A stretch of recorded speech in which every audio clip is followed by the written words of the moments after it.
Hyundai, Jeanlin Automobile à Échirolles, vous présente Grand Air.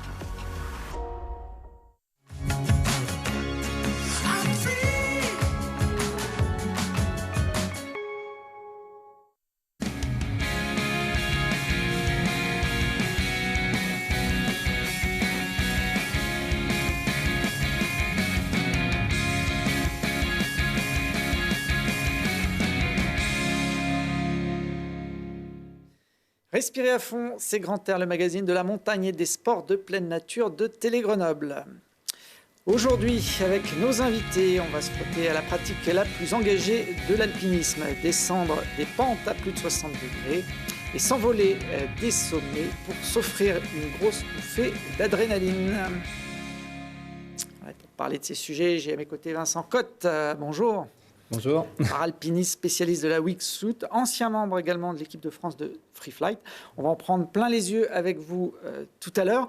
On en prendra plein les yeux également du 5 au 9 novembre au Palais des Sports de Grenoble pour la 21e édition des rencontres ciné-montagne. Virginie Lacroix, bonjour. Bonjour. C'est vous qui vous occupez de la programmation de ce festival et on découvrira les temps forts de cette 21e édition, un engouement qui ne faiblit pas puisqu'en une semaine de films de montagne, il y aura plus de 20 000 personnes qui viendront à Grenoble assister aux films et rencontrer également les acteurs de ces films. Et on en a un qui est sur notre plateau, qui sera d'ailleurs l'un des invités des rencontres cette année. Paul Bonhomme, bonjour. Bonjour. Vous êtes guide de haute montagne, skieur de pente raide et adepte également du solo. Je le disais en introduction, le solo, c'est la pratique la plus engagée de la montagne. On grimpe sans corde, sans vraiment moyen donc de s'assurer. Ça demande, j'imagine, une bonne dose de confiance en soi. Ça demande surtout beaucoup d'expérience et beaucoup de journées en montagne et de journées d'entraînement. Ouais. Vous y êtes mis comment à cette pratique ? Non, petit à petit, on va dire que petit à petit et assez rapidement, parce que pour faire ma liste de courses pour devenir guide, j'avais pas beaucoup de temps. Et du coup, au lieu de chercher du monde pour m'accompagner, j'allais souvent tout seul en montagne. C'est comme ça que ça m'est arrivé, donc il y a déjà pas loin de 20 ans. Par manque de compagnons de cordée, vous vous êtes dit, bon, je vais y aller. Ouais, entre le manque de temps et le manque de compagnons de cordée, ouais, c'est un peu des deux. Voilà.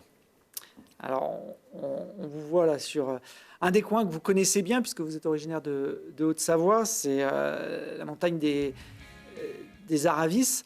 C'est quand même une pratique engagée, vous ne le reniez pas, on expose sa vie en permanence. Oui, bien sûr, parce qu'il n'y a pas le droit à l'erreur ni à la chute. Maintenant, tout ce droit à l'erreur et à la chute, on l'enlève justement par la marge qu'on va se prendre avec l'expérience et avec le fait de choisir des courses en fonction de son niveau. Et voilà, c'est la préparation qui fait qu'on engage moins. Dans quel état d'esprit vous grimpez dans ces moments-là ? Vous êtes très détendu, stressé, concentré ? Très détendu, ouais. Ah oui, parce que si je suis pas détendu, j'y vais pas. Hein. Non, je suis très détendu, je suis bien, je suis vraiment très serein quand je grimpe comme ça. Ouais. Ça permet d'aller vite aussi, le solo, puisqu'il n'y a pas de manip de corde, on n'a pas à se caler sur le rythme d'un compagnon de cordée. Oui, alors c'est pas le but recherché, mais effectivement, ça permet d'aller plus vite que si on était en cordée. Ouais. Puis ça permet surtout d'avoir une relation à la montagne qui est complètement différente. Vu qu'on n'est plus que tout seul avec la montagne, c'est sûr qu'on est... il y a nous. On s'occupe d'abord de nous, de comment on est, comment on se sent, si tout va bien, est-ce que j'y vais, est-ce que j'y vais pas, et puis après on s'occupe des conditions de la montagne. Alors que quand on est en cordée avec un compagnon ou avec plusieurs compagnons, on fait attention à nous, on se demande si on va bien, on se demande si notre compagnon va bien, si lui il va bien, et c'est ça qu'on privilégie. Et puis après on s'attelle à la montagne et aux conditions. Donc c'est ça qui change un peu, c'est-à-dire que ouais, là, on est vraiment en contact avec la nature et c'est ce que moi j'aime. C'est pas forcément ni l'exploit ni le. Non, c'est vraiment être dedans complètement là. Là, on vous voit sur les arêtes du Sirac, dans le massif des Écrins. Alors la contrainte, c'est que si on veut ramener des images, il faut les faire soi-même. Ouais, ça c'est une grosse contrainte. C'est pour ça que les images sont pas toujours. C'est des images de GoPro, hein, et donc voilà, on fait les images qu'on peut, surtout. Vous faites peur parfois quand même sur des passages. Vous les répétez avant assuré ou vous y allez comme ça, à vue, comme on dit en escalade? Non, j'y vais la plupart du temps à vue. D'ailleurs, c'est ce que j'aime faire, c'est découvrir en même temps et puis prendre des décisions. C'est ce qui est le plus dur en montagne, c'est de prendre des bonnes décisions. Et moi, j'aime bien être confronté à justement, en fonction de comment je suis, essayer de prendre les bonnes décisions. Et non, je me fais jamais peur. Hein. Je me fais vraiment jamais peur. Sinon j'arrêterai tout de suite. C'est pas le but. C'est vraiment pas le but recherché. C'est pas l'adrénaline qu'on cherche. C'est vraiment le contact avec la nature et puis avec soi-même. C'est vraiment ça, ouais, qui est important là-dedans. Les réalisations dont vous êtes le plus fier en solo, justement? Non, c'est pas ça j'ai pas de réalisation dont je suis le plus fier. On peut pas dire ça. J'aime les moments que je passe là-haut, voilà. Et je les aime aussi avec mes potes et voilà. Mais j'aime les moments que je passe là-haut, tout simplement. Et puis après, voilà, il y a des moments où je préfère y aller seul. Parfois, il y a des moments où je ne peux faire que y aller seul parce qu'en fait, je me décide la veille pour le lendemain. Donc pour trouver quelqu'un, c'est super dur. Donc là, les dernières réalisations, c'était ça en fait. Hein. Tiens, qu'est-ce qu'il fait? Où est-ce qu'il fait beau demain? Je vais aller là. Et puis j'arrivais pas à trouver qui que ce soit de dispo, donc j'y vais tout seul. Voilà.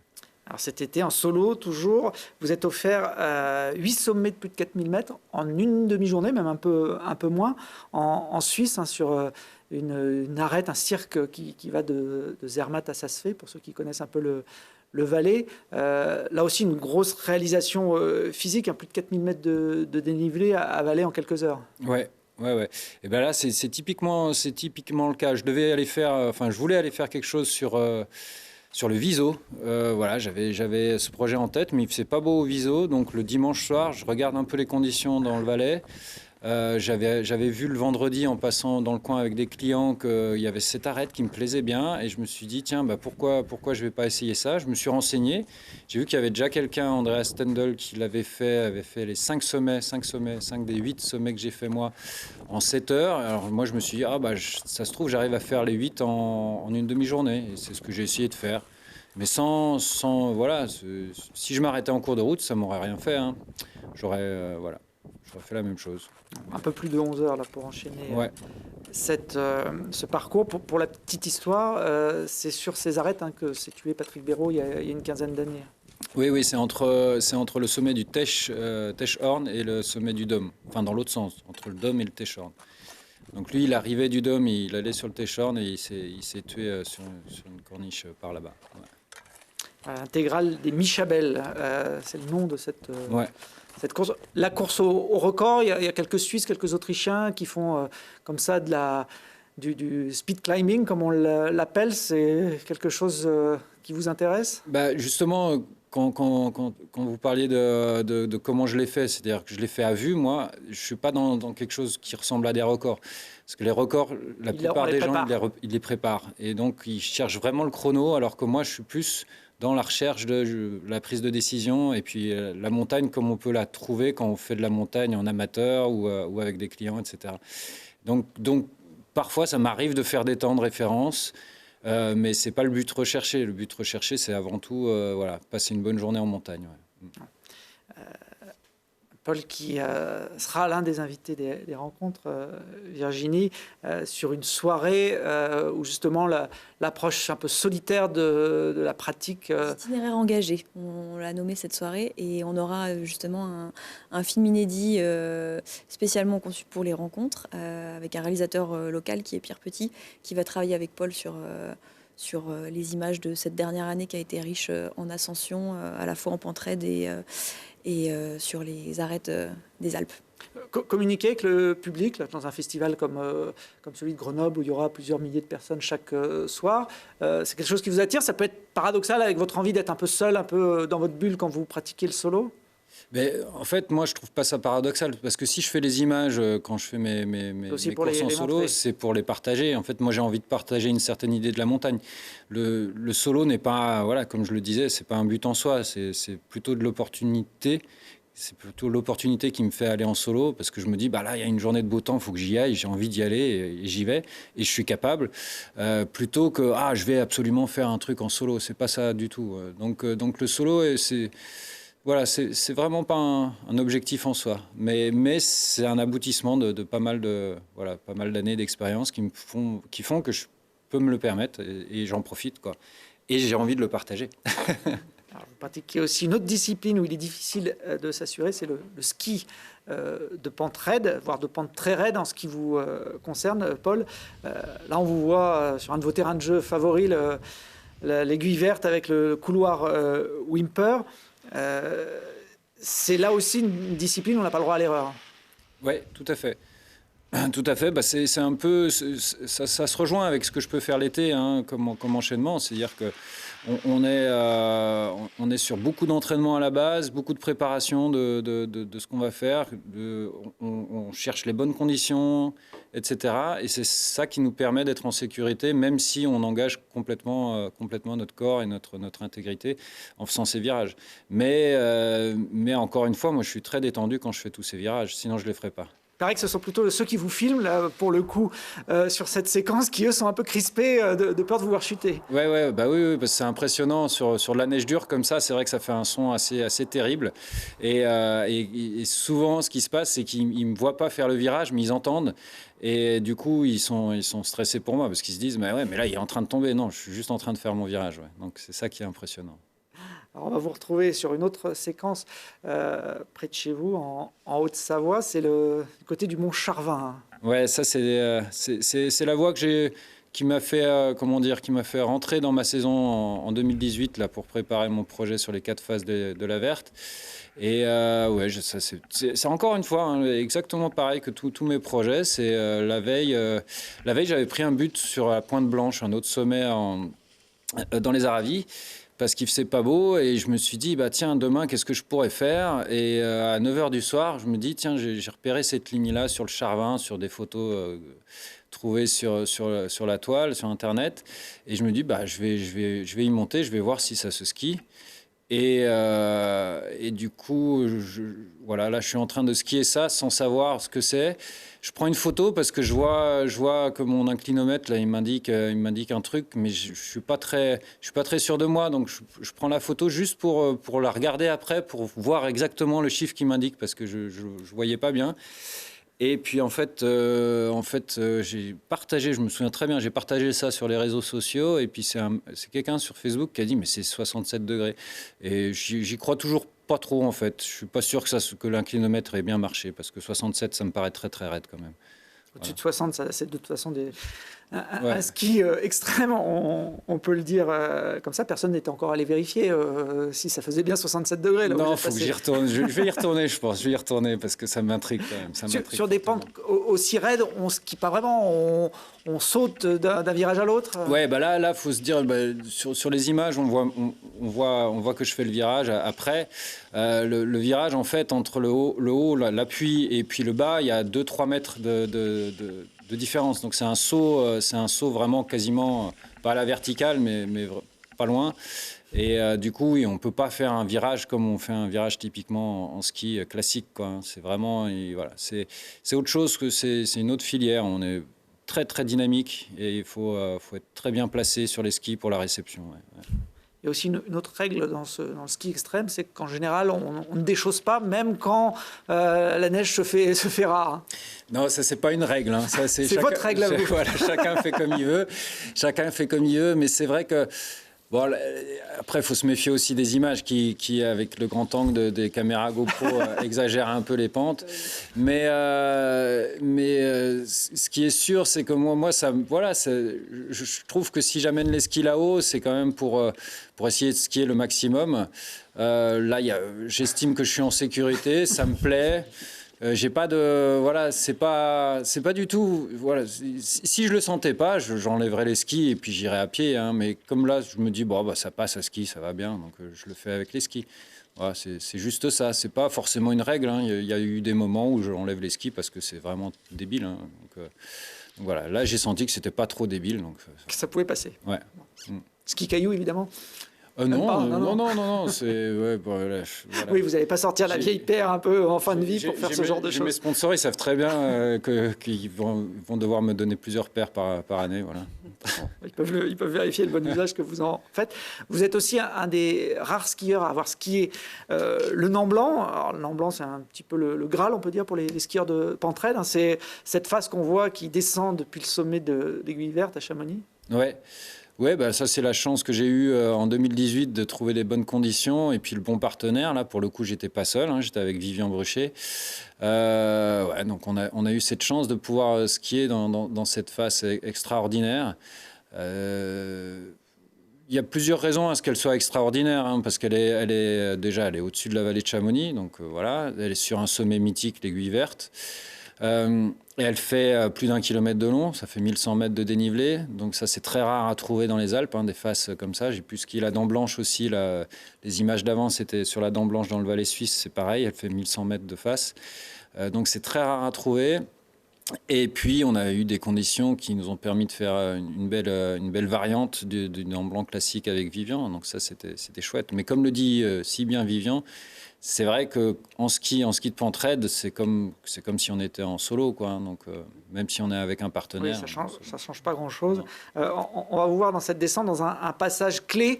Là aussi, vous n'avez pas voulu lâcher les skis. Ce sont des images très, très impressionnantes qui presque font peur, hein, quand on les regarde tranquillement assis. Ouais, bah alors elles font peur. Encore une fois, il y a l'angle de la caméra qui déforme. Ouais, moi, je me dis, on fait la pentraide, c'est plus de l'alpinisme que du ski. Enfin, on y vient, oui. Ouais, on y vient par l'alpinisme, surtout dans ce genre de face. Et je pense qu'il y a tout un domaine qu'on n'a pas encore exploré, justement, où on peut essayer de trouver des passages entre plusieurs sections où on skie réellement, pour le coup, en passant avec les skis comme ça sur des vires, des systèmes de vires, etc. Faut juste garder en tête que ça, c'est suite à une saison d'entraînement dans ce type de terrain, hein. Donc je suis voilà. Oui, vous n'y allez pas Non. à la légère. Non, et encore une fois, je suis très détendu parce que justement, je sais ce que je fais et je sais voilà, comment vont tenir mes skis sur ce type de terrain, entre les cailloux, etc. Vivian Bruchet, qui est un as aussi du ski de pentraide, est un peu plus stressé, hein, sur ce passage, pour ceux qui ont vu le film. Ouais. Voilà, il m'a demandé de sortir la corde. Moi, j'ai eu la chance, en fait, c'était 1 mois et demi avant, d'y être déjà passé avec les skis. J'y étais allé tout seul pour le coup, pour voir, et j'y étais déjà passé avec les skis. En plus, à la montée, j'avais bien repéré les cailloux qui tenaient, les passages, donc je savais comment passer. Donc voilà. Donc lui, il n'a pas eu cette préparation-là. Là, pour le coup, voilà, quand on reparlait des records des Suisses tout à l'heure, là, c'était comme si moi, j'avais déjà repéré tout l'itinéraire et pas lui. Et donc lui, il venait à vue, et alors que moi, j'avais déjà fait... Vous saviez que ça pouvait passer. Voilà. Donc j'avais un avantage. C'est un extrait du film Entre les lignes, hein, réalisé par Yuka Film, qui avait été projeté d'ailleurs aux rencontres l'an dernier, avec cette descente du Mont Blanc, qui sont une petite poignée à avoir fait depuis que cette face existe et que le ski de pentraide existe également. Là, vous êtes dans la partie après ce ressaut, qui est un peu moins raide peut-être, mais qui est quand même bien engagée quand on regarde ces images. L'Aiguille Verte, c'est un sommet sur lequel vous allez souvent, Paul ? L'année dernière, j'y suis allé souvent, mais je ne l'ai pas refait depuis. Vous étiez lancé un défi, d'essayer de faire les quatre faces, de la montée, de la descente. Non, la particularité de l'Aiguille Verte, c'est surtout que c'est un sommet qui se skie très bien. Voilà, il y a toutes les faces se sont skiées. Donc c'est vrai que pour le ski de pentraide, c'est un sommet qui est assez unique au monde. C'est qu'il y a, je ne sais pas combien, il y a pas loin d'une dizaine de pentes très raides qui se skient sur l'Aiguille Verte. Et c'est assez unique au monde. Ouais. Vous n'avez jamais essayé de redescendre, non pas en ski de vos sommets, mais par les airs, en vous jetant dans le vide ? Non, et ça me fait peur. Alors c'est quand même assez paradoxal après ce qu'on vient de voir, puisque c'est vrai que c'est une tendance depuis quelques années, Vincent, le paralpinisme, qui consiste à gravir les sommets qu'on vient de voir, mais à redescendre de façon beaucoup plus rapide. Ouais, on descend, c'est un peu plus rapide que parfois 7 ou 8 heures de descente, c'est sûr. Donc j'admire encore une fois les alpinistes qui montent. Ça vous fait peur, vous, de monter en solo comme ça Ouais. Et puis je viens pas justement de ce milieu de montagne, donc je suis en train d'apprendre un petit peu toutes ces techniques. J'apprends doucement avec des gens de confiance, mais ouais, j'admire la montée et puis surtout la descente, quoi. Parce que nous, c'est petit peu plus facile, entre guillemets, de descendre. Alors vous venez effectivement du parachutisme à la base, d'une discipline qu'on voit là en images très spectaculaire, qui s'appelle le free fly. Ouais, c'est une discipline que je pratique toujours, mais plus à haut niveau avec les équipes de France. Voilà, j'ai fait une petite pause cette année pour me permettre de me libérer un petit peu de temps pour faire d'autres choses, ouvrir un petit peu mon panel de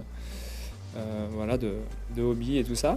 Et donc voilà, ça c'est une discipline qu'on réalise à 3, donc c'est 2 personnes, 2 performeurs, et puis un vidéoman qui nous filme, et on est jugé artistiquement sur la qualité de la vidéo et sur la chorégraphie qu'on présente. Alors c'est assez incroyable parce que là vous êtes dans l'air, vous êtes en chute libre et on a l'impression quand même que vous êtes capable de vous synchroniser. Ouais, c'est le but, c'est pour ça que ça demande beaucoup de temps d'entraînement. Là on voit bien le travail du vidéoman qui passe dessous, qui remonte. Donc c'est un vrai travail à 3 d'équipe qui est très très intéressant. Ouais. Alors vous êtes à l'aise dans les airs. Pour faire du paralpinisme, il a fallu donc vous mettre à l'alpinisme. Vous avez dit que ce n'était pas forcément le plus évident, c'est ça? Ouais, alors le paralpinisme, on démarre déjà beaucoup en moyenne montagne pour faire tout ce qui est base jump. Les premiers sauts, c'est beaucoup de la moyenne montagne, donc c'est pas mal de randonnées et puis des accès parfois un petit peu où on met un peu les mains, mais de manière générale, on va sur des endroits qu'on maîtrise. Voilà. Et puis il a fallu quand même s'y mettre en haute montagne, puisque c'est un peu le but. Là, on vous voit sur les arêtes de la Meije, au-dessus de la Grave. Ouais, ça c'était un rêve pour moi, quoi. C'est un sommet que je trouve mythique, quoi, qui est c'est un peu un lieu mythique de l'alpinisme. Et puis j'ai eu l'opportunité que le jour où j'étais disponible, avec une belle météo, avec les copains qui étaient là et qui maîtrisaient cette montée-là, de pouvoir les suivre et puis d'aller dans ce décor fabuleux, quoi. Vous, il y a la corde, contrairement à Paul. Ouais, là on met la corde, ouais, c'est bien. Et puis on a un petit peu de matos dans le dos, on a entre 8 et 9 kilos avec oui, parce que vous avez la combinaison. matériel. Ouais, on a la combinaison, le parachute, et puis l'idée c'est de sauter aussi avec tout le matériel. On laisse rien là-haut, donc on saute avec les cordes, avec les piolets, les crampons et tout ça. Donc c'est une organisation un petit peu différente dans la... pour mettre tout ça dans la combinaison et pas que ça nous gêne dans le vol, quoi. Vous êtes déjà monté au sommet de la Meije, Paul? Oui. Combien de temps il vous faut pour redescendre, vous qui êtes un rapide sur les arêtes et à pied? Les fois où j'y suis monté, c'est avec des clients, donc je n'aurais pas forcé à la descente. Je mettais 2 jours à descendre. Ouais, nous c'est 2 minutes 30, 3 minutes.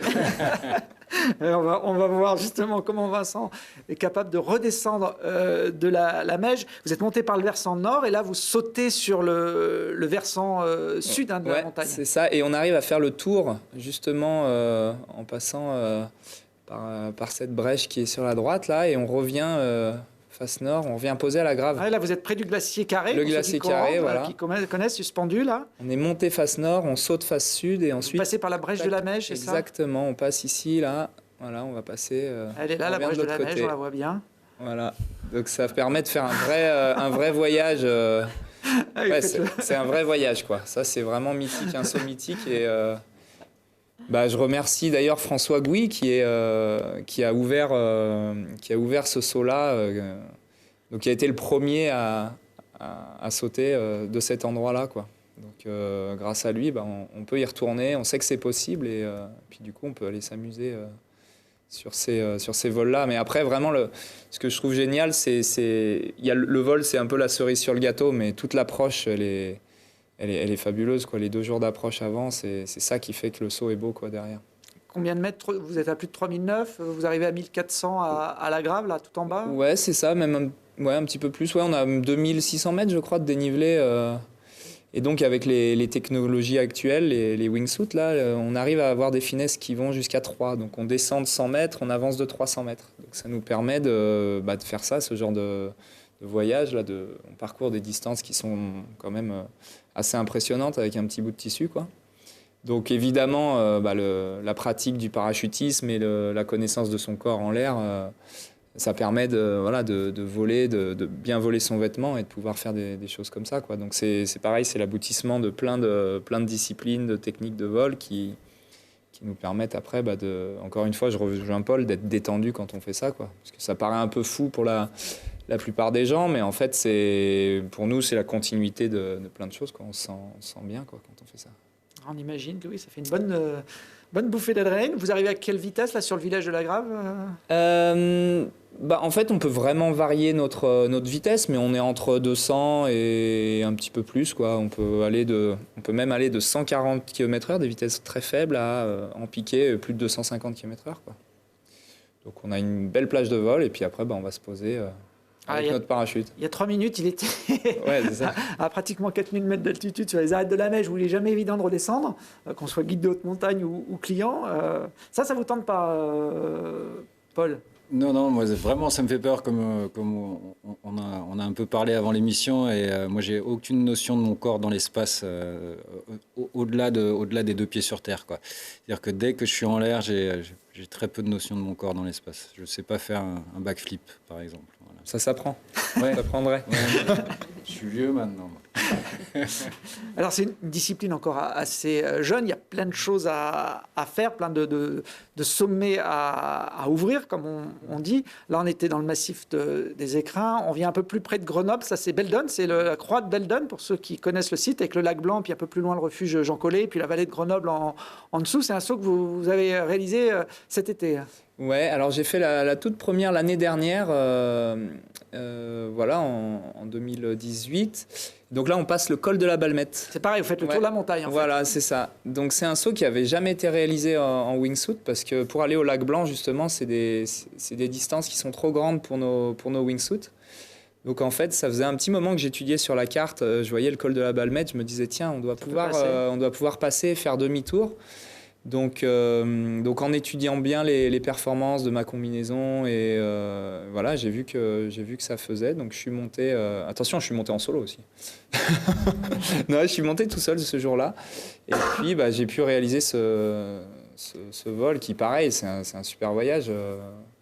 On part d'un côté de la montagne, on revient de l'autre. On a quasiment 2000 mètres de vol.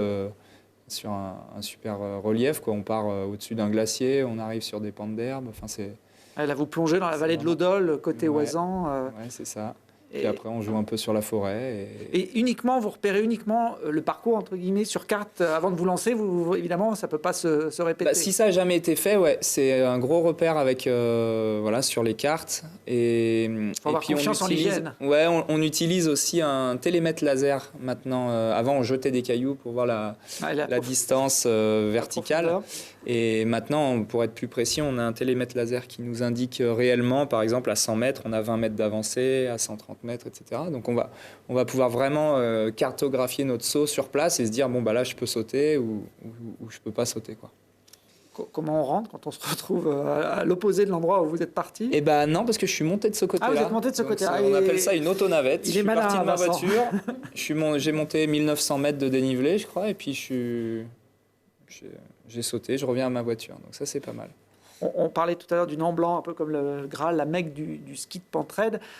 En Isère, il y a une montagne qui est aussi très courue des wingsuiters. C'est celle-là, la Dent Crawl, que vous connaissez bien. Ouais, la Dent Crawl, pour les base jumpers, c'est un saut un peu classique parce qu'il y a une grande face, c'est un saut assez facile. Là, je fais une petite variante, c'est-à-dire que je pars un petit peu en faisant des acrobaties. Et puis avec les performances des wingsuits, maintenant, on arrive à aller... Ouais, non, c'est pas non, c'est pas accéléré, c'est vitesse réelle, Virginie. Et là, vous êtes à quelle distance des arbres? On est très précis. La GoPro écrase non plus. La GoPro écrase un petit peu. Non, mais on est près des arbres. Ouais, après, on se dirige. C'est-à-dire quoi? On est très précis. Ouais, un petit peu moins. Je pense qu'on est moins d'une dizaine de mètres. Et avant, pour la petite histoire, au Dent de Crawl, il y a le plateau, donc des petites roches. C'était un exploit de passer le plateau, quoi. Oui, c'est celui que vous êtes en train de passer. Voilà. Et là, on peut, avec les technologies actuelles et puis les techniques, on peut vraiment arriver à plonger tout le long et quand même passer le plateau et s'amuser un peu plus longtemps avec du relief, quoi. Donc après, ça, c'est un saut qui est assez technique et qui est engagé, mais qui, tu vois, j'ai fait quand même je pense pas loin d'une centaine de sauts à la Dent de Crawl avant de réaliser ce genre de saut, et puis des milliers de sauts d'entraînement avant. Donc c'est pareil, c'est l'aboutissement de plein de techniques différentes. Il n'y a pas le risque de se griser, de peut-être perdre un peu la notion du moment où il faut déclencher le parachute, par exemple? Le moment où déclencher le parachute, non. Parce que bon, quand le sol arrive, on a beau être habitué, on n'a pas envie de taper le sol. Par contre, je pense que oui, il y a un risque de se griser, de pousser l'engagement un peu trop loin, quoi. Aller frôler les arbres au lieu de les survoler. Ouais, voilà. Donc je pense qu'il faut être méfiant. Et c'est un sport, moi, qui m'a beaucoup appris à me connaître moi-même sur justement mon rapport à l'engagement et à la prise de risque. Donc encore une fois, comme Paul, ça se voit peut-être pas forcément, mais sur les images, mais on fait des choses qu'on maîtrise et voilà. Ouais, vous faites partie de l'élite, on peut dire, de la wingsuit. Vous avez d'ailleurs participé à quelques semaines à une compétition un peu particulière en Chine. On va vous voir au départ d'un site... Alors la vue est particulière, là, ouais, c'était pour voir... c'est une petite perche qu'on a sur la tête et puis l'idée c'est on saute de la falaise et puis on va faire la fléchette humaine. Donc on vient taper avec notre tête sur une cible. Donc là ça va être très bref, mais la cible est attachée là entre deux bouts de falaise et puis on doit voilà, on la voit. Et on tape dans cette petite cible en papier et puis voilà, on est jugé par une caméra qui est prise de derrière, qui nous prend de derrière, une caméra haute résolution qui voit exactement l'endroit où notre petite perche tape la cible en premier, quoi. Il y a un télécabine, là vous passez dessous, lui il fait pas partie de la compétition? Il fait partie pour la compétition de vitesse. C'est l'endroit où c'est la ligne d'arrivée, exactement. Ouais. Alors, on ne l'a pas forcément bien vu sur cette séquence, on va la revoir, cette cible et le principe. Donc, c'est celui qui tape le plus au centre de la cible, c'est ça? C'est ça. Donc, on a un code couleur, en fait, comme au tir à l'arc, et le premier endroit qui touche la cible, ça nous donne un certain nombre de points. Et puis, selon les manches, il y a des qualifications, puis des finales, quoi. Donc, ça montre quand même, donc c'est drôle parce que voilà, c'est visuel, les Chinois aiment beaucoup ça. Et puis ça montre aussi la précision qu'on a avec les wingsuits. Il y a beaucoup de gens qui pensent encore qu'on se fait contrôler par le vent ou qu'on n'est pas précis. Et là, c'est au centimètre près. Et là, on est quand même précis à quelques centimètres près et on la touche à chaque fois, la cible. Donc voilà. Souvent, on rencontre aussi des parapentistes qui nous disent « Oula, mais vous ne maîtrisez pas ce que vous faites », tout ça. Mais voilà, on est précis en l'air, quoi. Alors les compétitions de wingsuit, je ne sais pas si un jour on aura cette discipline aux Jeux Olympiques, mais ça existe quand même depuis quelques années. Là, sont des images de course à 4, un peu type border cross. Ouais, ça j'avais fait aussi la première édition aux États-Unis. Ça s'appelle les Red Bull Aces et donc il y a des portes tenues en l'air, quoi. On les voit là, tenues par des hélicos, j'imagine. L'idée est de passer un coup à gauche, un coup à droite. Donc c'est une vraie course à 4 et l'idée c'est de franchir la ligne d'arrivée en premier. Donc ça, c'était un vrai beau moment d'avoir la chance de faire ces courses-là, quoi. Donc on se dit quand même, on vit dans un monde maintenant où on peut faire quand même des tonnes de choses. Ah ben comme dans le border cross, il y a des petites touchettes. Ouais. C'est ça. Là, c'est pareil, on est à quoi, 200-300 km/h Alors là, ça dépend les portes, comment elles sont placées, mais on peut arriver à des vitesses, même entre 250 et 260 km/h avec ce type de wingsuit qui sont, elles, faites pour aller vite, quoi. Ouais, on vole peut-être moins longtemps, mais on va plus vite. Voilà, on vole vite dans l'angle. Alors de la wingsuit, Virginie, il y en aura un petit peu aux rencontres Ciné-Montagne cette année, notamment avec le film Alchimie numéro 2, c'est le deuxième volet. C'est ce film qui remet en scène des acrobaties aériennes, on va dire, en tout genre. Oui, c'est ce qu'on appelle la pratique des combos. Donc c'est mixer une pratique de parapente avec du ski ou du speed riding avec du base jump ou voilà, je sais plus trop dans quel sens, mais en gros voilà, c'est en plus un réalisateur local, grenoblois, enfin pas très loin, Antoine Boisselier. Voilà, qui avait réalisé le film Alchimie 1 il y a 8 ans et donc qui revient avec de nouveaux acolytes pour de nouvelles formes de vol et de sport extrême. Voilà. Avec figure surprenante, ne vous inquiétez pas, il a un deuxième parachute normalement. Il se décroche depuis parapente, base jump parapente. Voilà. Là aussi, il faut cibler, il faut viser le bateau. Antoine Boisselier, qui est de Saint-Hilaire-du-Touvet, on l'a survolé, on a survolé sa maison tout à l'heure à toute vitesse. Il y avait Julien Millot aussi dans le. Et il y avait Julien Millot qui faisait le wingsuiter, Elliot Notchez aussi, qui sont des habitués de ce genre d'acrobatie, qui eux aussi maîtrisent bien leur discipline. Ça fera partie de la première soirée qui est consacrée donc le mardi 5 novembre à ce qui se passe près de chez nous. Soirée d'ouverture, voilà, sur la thématique près de chez vous. Donc on ira à la fois, il y aura des réalisateurs locaux, mais aussi on montrera qu'il y a la possibilité de vivre des aventures à côté de chez soi, que ce soit dans les Écrins ou en Beldon ou en Chartreuse, et notamment à travers les films de trail. Donc on va découvrir de l'intérieur la Chartreuse Terminorum, qui est un format de course un peu... Qui pourrait plaire à Paul. Hein, voilà, 300 km, 11 000... Personne ne gagne, voilà, il n'y a pas de dossard. Personne n'a encore fini la course, oui, surtout. Oui, c'est ça. Ah oui. Ouais. Exactement. Et on aura aussi l'échappée belle et les riders locaux avec Marion Aerty, qui est la championne du monde de freeride cette année en snowboard, voilà, qui sera également présente sur cette soirée. Et Aurélien Routin, ce qu'on connaît bien aussi dans cette émission, le rider de la Grave, qui viendra peut-être présenter aussi certaines de ses réalisations. Le lendemain, on en a parlé, ce sera la soirée consacrée à l'engagement. Et on pourra retrouver sur la scène du Palais des Sports Paul Bonhomme. Alors je précise, l'engagement, il n'y a pas que l'engagement dans l'alpinisme ou dans la montagne ou dans les itinéraires qu'on choisit, mais il y a aussi des parcours de vie qui sont engagés. Et cette année, on aura la diffusion d'un film qui s'appelle Ascending Afghanistan, sur des femmes afghanes qui se battent simplement pour pratiquer la montagne chez elles. Donc voilà, je pense que c'est un film qui marquera les esprits aux rencontres cette année. Le jeudi 7 novembre, soirée polonaise. Alors comme ça, sur le papier, on se dit, bon, soirée polonaise, c'est pas hyper sexy. Il y a plein de belles choses dans cette soirée. Vraiment, oui, il faut venir. Et puis, en Pologne, l'alpinisme, c'est pratiquement une discipline nationale. Voilà, en Pologne, c'est vrai que c'est encore le dernier pays, je crois, à financer des expéditions par l'État. Et cette année, on est en collaboration avec le festival de l'ADEC en Pologne. Et donc sur une programmation particulière, on aura en avant-première 2 films qui n'ont jamais été vus en France, dont The Last Mountain, qui est un film qui retrace l'expédition des Polonais au K2 en hivernal, qui est le dernier sommet des 8000 à pas avoir été conquis en hiver. Et on recevra Krzysztof Bieleczki et Adam Bieleczki, 2 grands alpinistes polonais à cette occasion. Adam Bieleczki, qui est un des alpinistes qui a participé au secours d'Elisabeth Revol, secours très médiatique il y a 2 ans. Il avait d'ailleurs été récompensé, honoré par ses pairs à cette occasion. On a quelques images de cette secours à l'époque dans les montagnes de l'Himalaya. Elle sera présente, Elisabeth Revol, ce soir-là? On a tenté on l'a invitée. Pour le moment, on n'a pas de nouvelles. Elle est assez discrète actuellement. Donc voilà, en tout cas, elle est la bienvenue. Sur le Manaslu il y a quelques jours. Ouais, vous laissez le temps de revenir.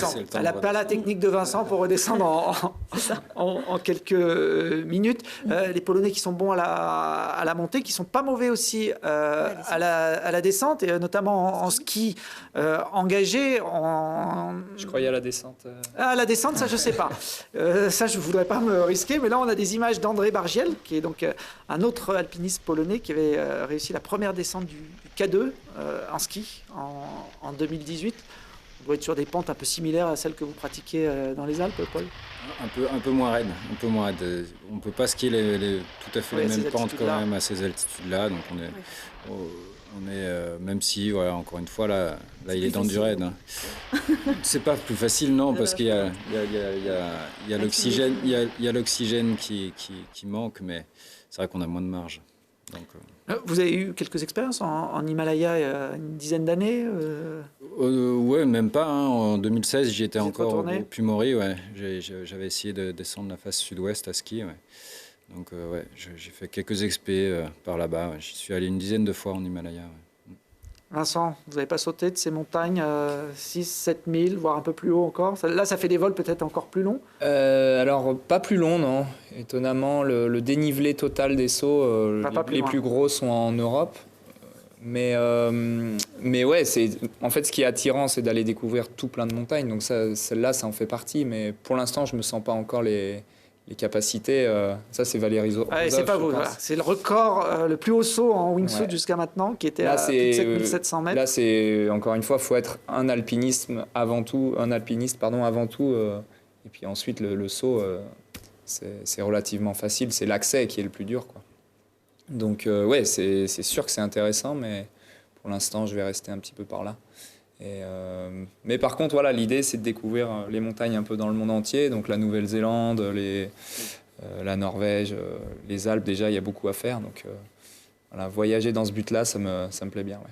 Alors pour découvrir les montagnes du monde, ce sera la soirée de vendredi 8 novembre, aventure. Au bout du monde. Et là, on changera un petit peu. On sera plus trop avec les crampons piolets, mais plutôt avec des kayaks et des vols de kite en Amérique du Sud et en Antarctique pour Spectre, voilà, avec la première descente de la rivière Apurimac, avec l'équipe, une joyeuse équipe de copains. C'est aussi l'esprit de cette soirée, quoi. C'est ce qu'on voit en ce moment dans ce petit extrait. Pas facile, visiblement, si on en croit ces images. Est-ce qu'ils vont s'en sortir ? Ça, il faudra venir voir le film vendredi 8 novembre au Palais des Sports pour avoir le mot de la fin. Et puis ça se terminera, ces rencontres, le samedi soir avec une dernière soirée esprit de cordée, des aventures en groupe. Il y aura notamment le film du Grenoblois-Vlad Cellier sur des disciplines qui pourraient plaire à Vincent également. Oui, en avant-première, ça c'est en Croatie, du rope jump, alors c'est du saut pendulaire. On a de la highline aussi, et voilà, sous forme de compétition un peu déjantée, loufoque, voilà, pour clôturer les rencontres. Et on aura également ce soir-là l'avant-première du prochain film de Vivian Bruchet et de Matteo Jacquemou, dont on parlait précédemment, qui ont traversé le massif du Mont Blanc le printemps dernier.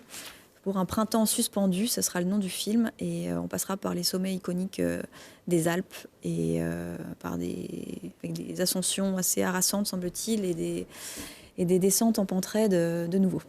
Et puis comme il y a aussi des auteurs qui sont présents pendant les rencontres du cinéma de montagne, on va terminer cette émission avec quelques parutions, quelques nouveautés, et notamment celle-là, Montagne en majesté, dans la collection Beaux Livres chez Glénat.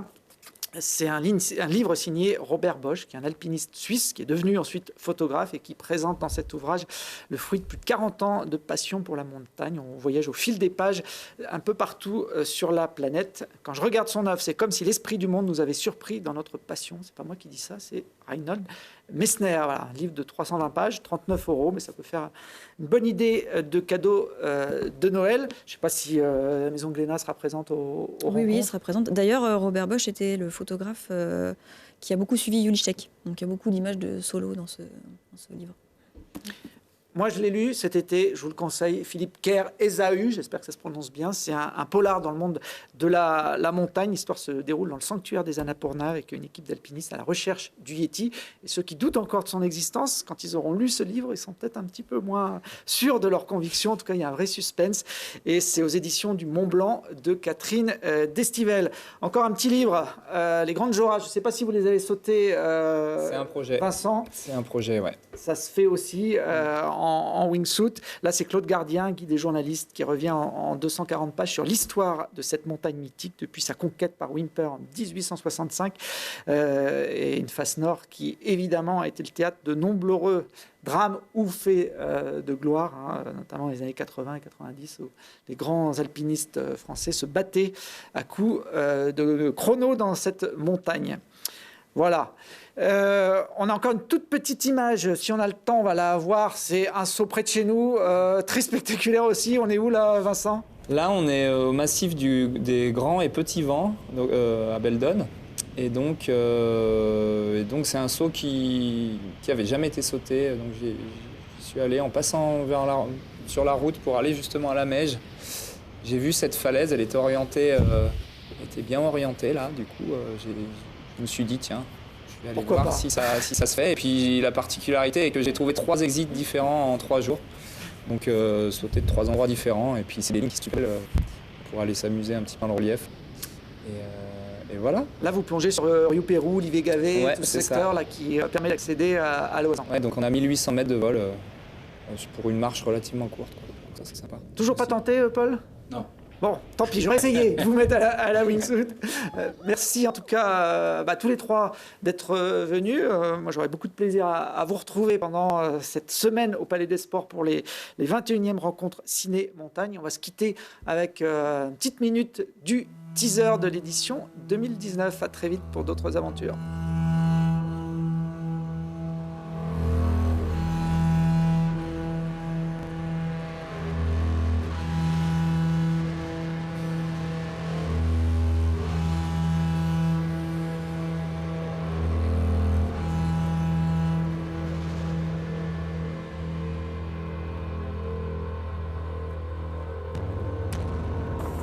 Go home.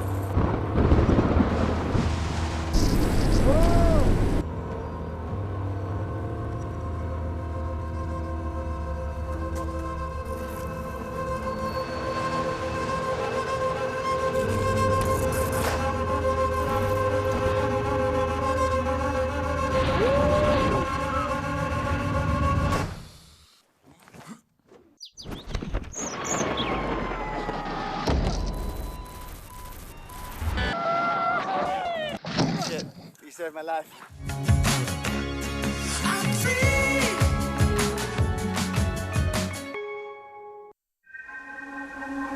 Hyundai, Jeanlin Automobile à Échirolles, vous a présenté Grand Air.